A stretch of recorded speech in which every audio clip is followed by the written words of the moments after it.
Afternoon. I just sat down in the car to make a video and my email's just pinged. I've just had an email from the Malvern Hills Trust. Hello, thank you for your invitation, but we will not be appearing in a video with you. Warm regards. I'm not going to stop. I'm going to keep going. Anyway, I don't want to talk about that email that I got. The email that I do want to talk about is from someone who I massively respect. I'm not going to name them, but know that I love you. Right, Geoff, I saw a mention of this in a comment under a YouTube video. It was from someone who lives near the port in Belgium. There is a massive fire going on right now on a roll-on, roll-off ferry. I have now been sent the news twice, so it's started to come out. But this should have been in the news yesterday, and it wasn't. If I look a bit rough, by the way, I've just eaten an entire Easter egg, and I'm in a bit of a coma at the moment. Major fire breaks out aboard a ro-ro at Zeebrugge. So basically what's happened is the fire's broken out on a ship that's carrying 110 EVs. This is now from maritimeexecutive.com. About 3 o'clock, a fire broke out aboard the roll-on, roll-off cargo vessel Delphine at the terminal in Zeebrugge. The blaze started on the third deck, which contained 60 electric vehicles and 40 conventional cars. The captain opted to fully evacuate the ship's 26-member crew, but stayed aboard to coordinate as firefighters and first responders from shore came to assist. They can't do anything about it. So the fire suppression system worked as designed. The fire was brought under control. There was a lot of smoke from the electric cars, which also made the extinguishing work more difficult. So the vehicles are no longer burning. Responders believe that 60 or 70 of the vehicles have burnt out. The full extent of the damage remains to be seen. No injuries or pollution have been reported. No pollution's been reported. How's that possible? Let me just go back to the email. So, now, the person that's emailed me has used Mojeek, the browser Mojeek, because they don't do censorship. It looks like a major incident on board a car transport ship is being held off by pumping the holds full of inert gas. They can't gain access to the cars to attempt to make them safe because at the moment they're exposed to oxygen again. At the moment they are exposed to oxygen again, they'll go up like a torch. I suppose they could put volunteer firefighters in with full self-contained breathing apparatus, but it would be extremely dangerous. It'd probably be very hot down there. And one breath of oxygen-free hydrofluoric acid vapor and you're done. Even if there were enough brave men to attempt it, what they could actually do is beyond me. It's over 30 tons of self-igniting, highly toxic bags of wet chemicals. Do check before contemplating doing anything with this, because there's so much deliberate information out there, deliberate misinformation.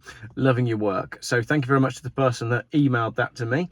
So the news is reporting right now. If it seems like this is a live video, I'm kind of going as we go. 4:28 p.m. today. No, yesterday.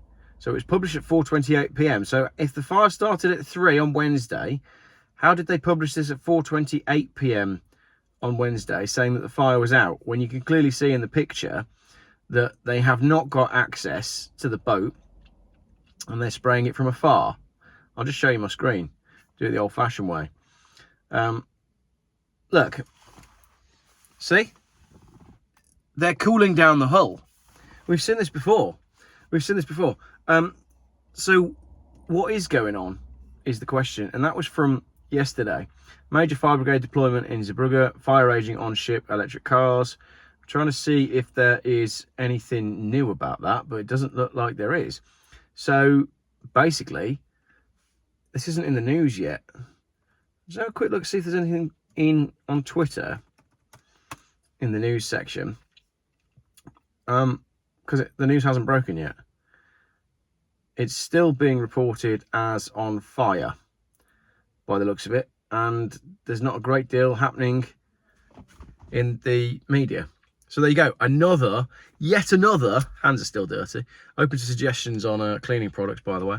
I'm still working on the motorhome. Yet another cargo ship up in smoke. Do we know the cause of the fire? No, we don't know the cause of the fire. You know the cause of the fire. I know the cause of the fire, but we don't know the cause of the fire. So that's it. There was another one in Manchester as well. Let me just Google that one. If you're in with, for this video, just bear with me. Manchester car fire. There was an EV that went up in Manchester. And then the other thing that's going on is you've got those wall obliterated as car plows into house. No, it's not that one. Images show charred remains of electric car and charger following a fire. Manchester Evening News. Firefighters descended on Stretford Road in Urmston after a blaze broke out 9:30 p.m. last week, that was, but it's only just doing the rounds now. So what car was it? Let's see if we can dive into this. It's a Kia Mercedes. They all look the same, don't they? They all look the same. And it won't say what brand it is because obviously it was a diesel Range Rover. So that's it. I just wanted to let you know about this. I'm trying to hide my hands from you. Terrible, aren't they? I wanted to let you know about this cargo ship fight in Zeebrugge so that you can all Google it, and then that'll boost the algorithm and we can work out what's going on with it. That's that. That is this afternoon's video. Like I said, I've actually just eaten 2 packets of bacon and then an entire Easter egg. So I'm going to go and have a lie down. I'm not really. I'm going to go finish working on my motorhome. I'm going to try and work out why these bits of my beard are going grey. Weird. What a strange video. Thanks for watching it.